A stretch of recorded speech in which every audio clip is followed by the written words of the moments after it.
22 horas 22 minutos em frente no Açores 24, Roberto Messias e António Soares Marinho. Boa noite aos dois. Mais uma vez, temos em cima da mesa o orçamento, mas antes gostava também de ouvir uma reação a estas declarações, Roberto Messias, do Presidente da Federação Agrícola dos Açores, quando diz que os Açores vão tarde demais e a Madeira na criação de um gabinete em Bruxelas que defende os interesses da lavoura e que até que os interesses podem não ser comuns entre a Madeira e os Açores. Bom, muito boa noite, Rui, boa noite ao António Soares Marinho e boa noite também a quem nos ouve. Bom, esta opinião do Sr. Presidente da Federação Agrícola dos Açores é com certeza respeitável, mas tem a minha total discordância. Aliás, eu julgo que chega a ser contraditória, porque o Sr. Presidente da Federação Agrícola diz que este lobby, a criação deste lobby já vem tarde, mas depois diz que muitas regiões têm e conseguem as suas exigências em Bruxelas precisamente porque têm um lobby organizado em Bruxelas. Eu julgo que dizer que já vem tarde é talvez a crítica mais fácil de fazer. Na nossa perspectiva, eu julgo que este é um passo importante no seguimento daquele que tem sido o trabalho que o Governo dos Açores, os eurodeputados no Parlamento Europeu, tem desenvolvido a própria representação açoriana na REPER, tem desenvolvido de lobby e de manutenção e de defesa permanente dos nossos interesses nas instâncias europeias, e este é mais um passo que eu julgo que ajudará nesse caminho, neste caso com a região autónoma da Madeira, criando aqui uma frente comum entre as duas regiões autónomas portuguesas, que tem matérias específicas e particulares de cada uma dessas regiões, mas isso não invalida que haja aqui uma frente comum política e técnica na defesa de dossiês importantes para as duas regiões, que têm também, como se sabe, um grande ponto comum, que é o mar que as rodeia, que é o Oceano Atlântico, que é o facto de fazerem parte do nosso país, de Portugal, e eu julgo que isso, só por si, é uma base fundamental para terem aqui estratégias comuns da defesa dos nossos interesses. António Soares Marinho, Jorge Rita tem razão nas declarações que faz por ser já demasiado tarde, ou está a ter uma visão demasiado afunilada, pensando apenas só no setor primário, neste caso na fileira do leite e da carne? Boa noite, Rui, boa noite, Berto, e boa noite aos açorianos que nos ouvem lá em casa. Em parte aquilo que Jorge Rita diz tem alguma razão. Relativamente à questão, vamos primeiro pela questão das diferenças que existem entre as duas regiões e isso ter sido alertado por Jorge Rita. É um alerta que é feito. Naturalmente que há questões comuns às duas regiões e para isso é importantíssima a criação deste gabinete em Bruxelas comum às duas regiões. Naturalmente cada uma das regiões depois terá matérias que interessam mais a si próprias, o que não impede que façam esse tratamento também. No fundo, isso implica, digamos, que em termos da operacionalização deste gabinete, seja feita a concertação dos interesses das duas regiões e por isso é preciso trabalho nesse sentido. Quanto ao facto de já vir tarde, eu penso que ele tem razão quando diz que já vem tarde.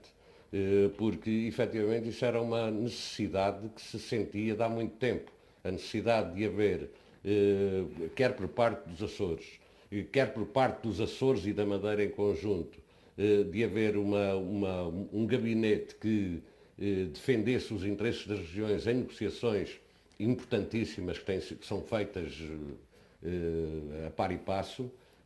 Penso que tem razão, que isto tudo, no fundo, já poderia ter sido flagrado há mais tempo. Eu lembro-me, só uma curiosidade, e aqui sem querer prolongar este pequeno comentário, dou uma ideia que em novembro passado, em sede de debate orçamental, foi apresentada uma proposta de alteração da parte do PSD da representação para a criação de uma representação dos Açores em Bruxelas, aqui basicamente até para aumentar o valor dos produtos agrícolas e florestais. Foi rejeitada pelo Partido Socialista. Portanto, oportunidades que se criam em determinada altura, podiam efetivamente, e aliás esta proposta não é nova, foi mais uma vez esta proposta, estas percas de tempo acho que acabam por ser penalizantes no caso concreto para os Açores, que é o que aqui matéria que aqui nos interessa mais. Vamos ao assunto que está a dominar a atualidade ao longo dos últimos dias e provavelmente nos próximos. Alberto Messias, o PSD diz que este orçamento é irrealista. Estamos a falar do orçamento do Estado. É de facto um orçamento irrealista e que pode colocar em causa a estabilidade do país, como o PSD e o CDS já fizeram questão de sublinhar? Bom, eu julgo que não. Eu julgo que não é isso que está em causa. Parece-me que tem havido uma dramatização excessiva daquilo que está a acontecer no âmbito das negociações entre Portugal e a Comissão Europeia. Uma dramatização que surge também, julgo que empolada por alguma comunicação social, por alguns partidos políticos que, enfim, estarão a fazer a sua parte, mas eu penso que é importante fazer um pouco de história. É que alguns dos alertas que a Comissão Europeia faz ao esboço do Orçamento de Estado, e se bem que neste caso nem sejam alertas específicas ao esboço, enquanto esboço e proposta do Orçamento de Estado, mas sim a questões mais específicas e concretas do ponto de vista técnico, que eu poderei referir também, não nos podemos esquecer que a Comissão Europeia fez também um conjunto de alertas muito semelhantes a estes ao governo anterior, quando enviou o projeto de orçamento para 2015. E, portanto, fez sempre observações ao longo dos orçamentos, fazendo vários alertas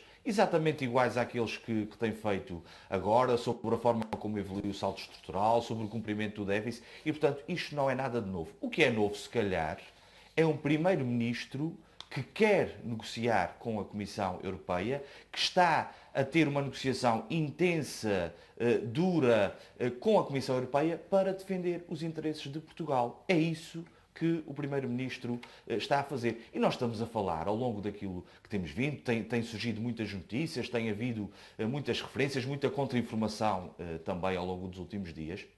Aquilo que vemos e aquilo que as fontes mais fidedignas, no caso a Comissão Europeia e o Governo português, referem, é que existem algumas divergências de ponto de vista técnico sobre a classificação que é dada a algumas questões do orçamento. Por exemplo, sobretudo de que forma... o déficit estrutural. Exatamente, de que forma é que vai evoluir o saldo estrutural, se são ou não permanentes, o facto de a previsão do Governo estar mais perto dos 3% do que perto dos 2%, mas continua abaixo daquilo que foi acordado no âmbito do Tratado Orçamental. E, portanto, eu julgo que nós temos que aguardar serenamente pela decisão que será tomada na próxima sexta-feira. Está a ser desenvolvida uma negociação intensa e importante e, segundo consta até, quer tendo em conta aquilo que nos diz o Governo, quer tendo em conta aquilo que nos diz a Comissão Europeia, muito produtiva, chegando a convergências e a pontos comuns, e portanto eu julgo que esta proposta não é de todo irrealista, não é isso que está em causa, está sim em causa divergências sobre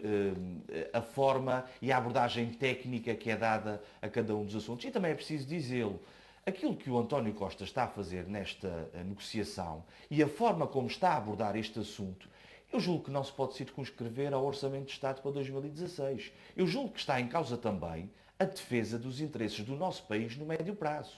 É que estamos a falar de um orçamento que prevê repor rendimentos, que prevê ajudar quem perdeu rendimentos nos últimos anos, que prevê dar mais qualidade de vida às pessoas.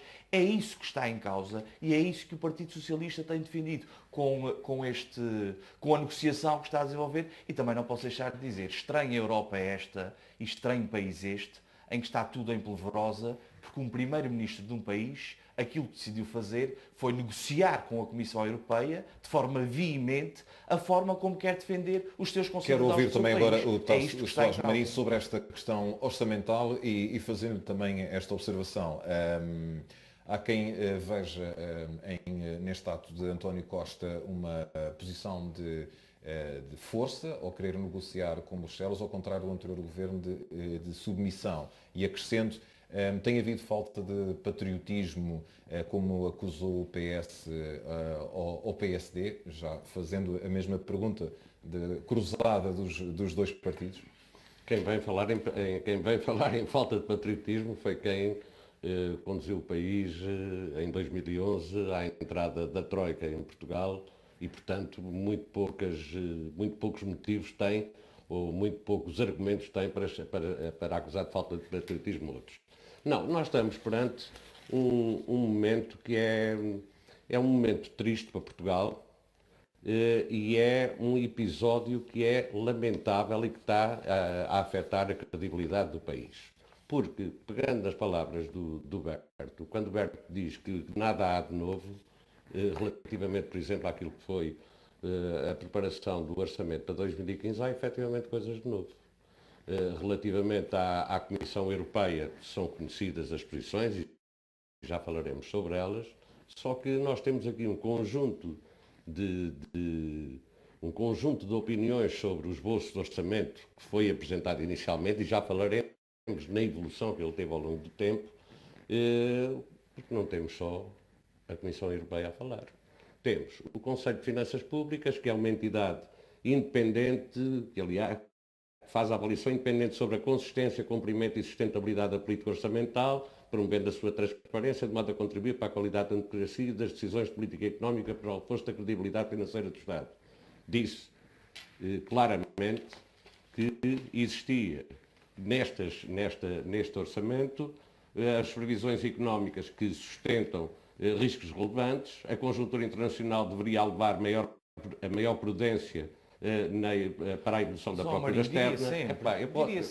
Diria sempre, disse nos outros orçamentos. Não disse. Não é, Também não é fez verdade. chamadas de Fez atenção. vários em alertas. outros- Bom, eu no gostava orçamento de apresentar a minha posição, mas acho que assim, tipo caladinho, Mas se isto for também é um possível, debate, mas eu sei dou-lhe que mais isso é- algum tempo. Eu sei que isso é matéria que obviamente é perante a tristeza de tudo aquilo que está a passar, naturalmente que não é agradável para quem está a querer defender a posição do governo. Portanto, e diz que fala no fundo em questão de imprudência, conceito de constam do orçamento. Conselho de Finanças Públicas, fala em situações de imprudência, fala em previsões irrealistas e fala, inclusivamente, em riscos em termos da própria execução. O mesmo diz a Unidade Técnica de Apoio Orçamental, que refere também, e refere a tal questão, que há bocado o Berto estava a falar, da questão das medidas temporárias, e isso tem uma explicação, e é um dado perfeitamente admitido, mas não vamos tocar aí, vamos tocar naquilo que é mais importante. Tocar naquilo que é mais importante, e falam as agências de rating internacional que unanimemente consideram, em alguns casos, inclusivamente utilizam palavras duras, como são, por exemplo, estou aqui a tentar ver onde é que ela está, Mas, que é otimista. Já estamos com 12 minutos e a questão é que é esta. um regresso a desequilíbrio. Mas há previsões, como é que justifica também a diferença de previsões entre a UTAU, o Banco de Portugal e, por exemplo, a Comissão Europeia? Qual a diferença de previsões? Ao nível de crescimento, por exemplo? Em termos de crescimento, porque há uma atenção... Até ao nível do déficit estrutural apresentam valores diferentes? Não apresentam valores diferentes. A questão não é essa, não apresentam valores diferentes. O Governo é que ao longo deste valores tempo... diferentes, 0,4, 0,6... Pois, com certeza, é por causa justamente desta medida que não deve ser considerada como afeta ao déficit estrutural. O déficit estrutural é algo tecnicamente... E é muito subjetivo. É muito subjetivo. Mas deixa-me só dizer aqui duas coisas muito rapidamente. O déficit, que inicialmente estava no programa do governo do PS, que era para atingir 2,8%, já desceu para 2,6% e, entretanto, já está em 2,4%, com as medidas que foram propostas sucessivamente. E em termos de crescimento de 2,2 já vamos em 1,9. E o que é que nós temos em termos neste primeiro esboço e agora nesta segunda etapa? Temos aumento de impostos, temos exercícios de retórica, maior contenção de despesa dos últimos anos. Não se diz como é que se vai fazer isso. Estamos a falar em 600 milhões de euros. Diz que há uma revisão estratégica da estratégia da dívida pública que vai levar a uma redução de juros. Bom, quem quer que esteja no governo e que faz e que conduz a evolução da dívida pública, não sei como é que não conseguiu lá chegar até agora. O que é que temos? Temos aumento de impostos. Alguns perfeitamente admissíveis. O imposto sobre tabaco. O aumento do imposto sempre sobre as operações, e já lá vamos. Mas eu tenho que também deixar falar o deputado Berto Messias, exatamente se ele consegue responder a essas dúvidas que levantou. Não, a dúvida principal estava a seguir. Então, o que eu gostaria só que ele dissesse. O que nós temos é um conjunto de aumento de impostos a diversos níveis. O Governo dizia que não ia aumentar impostos e fazia a acusação do anterior, que chegou lá, disse que não aumentava impostos e está a aumentá-los. nesta segunda comparar o IRS ronda e o IVA aumentou com o ainda imposto mais sobre o os tabaco, impostos, com o imposto aumentou sobre os ainda mais os automóveis, impostos, não, é a questão não é diferente. Mas não essa. reconhece que há E maior depois diz que há justiça social? reposição, deixa-me só dizer isto, e depois há a reposição dos salários, que ele também falou, a reposição dos salários dos funcionários públicos, com aumento de impostos que suportam, no fundo, que acabam por eliminar esta já estava reposição dos previsto funcionários públicos. E os privados? E os privados que é a maioria? E os privados que são já a estamos com maioria? 15 minutos. Bom, eu E queria... os privados que são... Deixa-me só dizer isto. E os privados?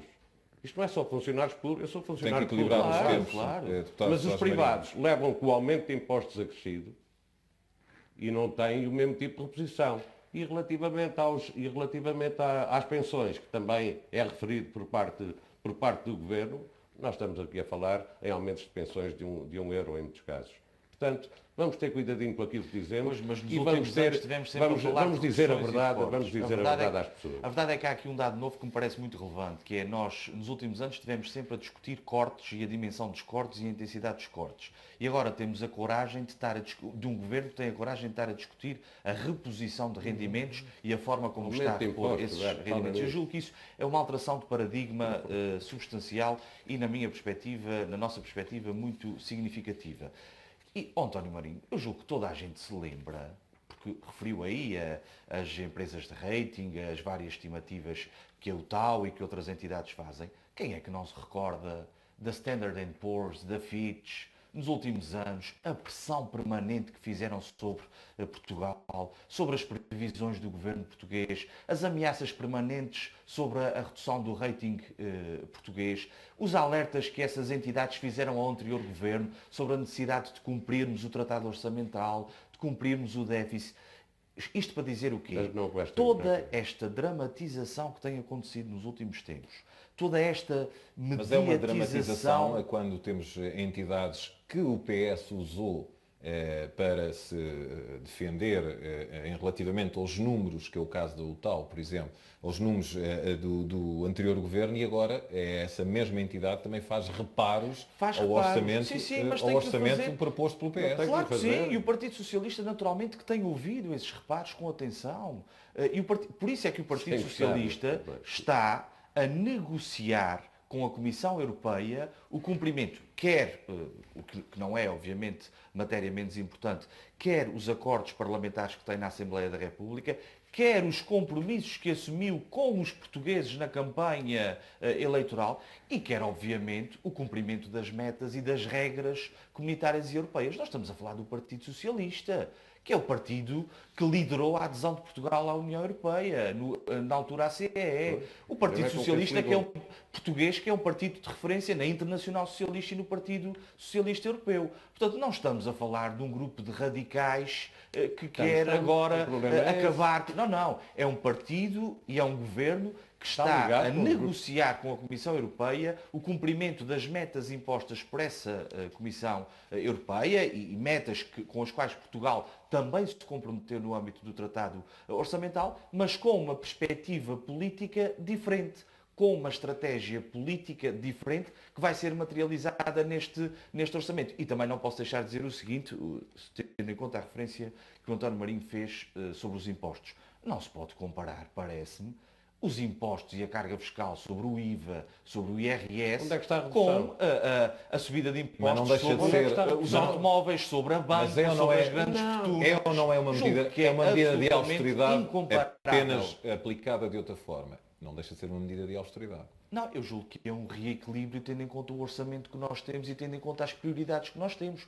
Entre repor as pensões, repor os rendimentos, entre reduzir a carga fiscal e desonerar as famílias e aumentar a taxação Não reduz da carga fiscal banca, nenhuma. das grandes fortunas ou o imposto automóvel, eu não hesitarei em optar pela primeira opção, em momento nenhum.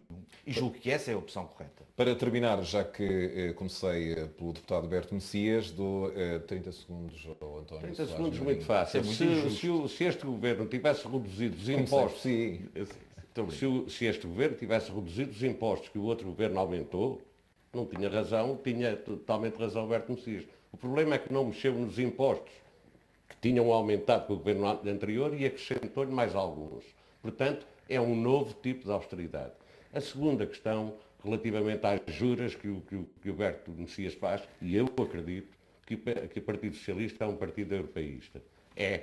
Claro que é. É, com certeza que é, ninguém duvida disso. O problema é com quem está coligado é que não é. E daí o facto de haver um governo que está entalado entre duas paredes. Para vocês, não é um problema Não, mas para nós. mas deixa-me dizer, é que nós temos.